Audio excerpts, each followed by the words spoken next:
Mr. Speaker. I heard the leader's answer to my honourable friend for Cardiff West, but we've got to have the right checks and balances in place.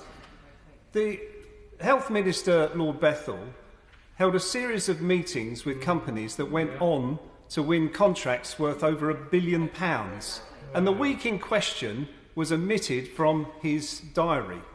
Now, this raises questions about what is the role of civil servants in the letting of these contracts. Where's the monitoring officer in the letting of these contracts, and who signs them off?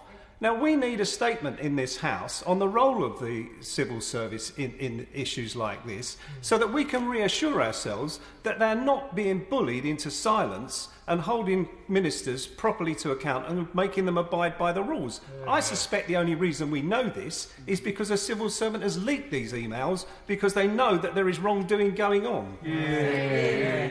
I think it's a fundamentally foolish point, Mr. Speaker. There were 27 meetings, 9 of which led to contracts being awarded by my noble friend Lord Bethell on behalf of Her Majesty's Government when we were under great pressure to act.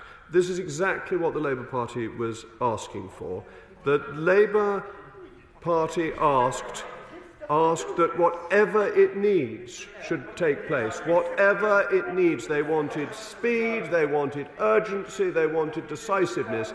That is what the government delivered. The government had to get on with awarding contracts to ensure that there were supplies in place.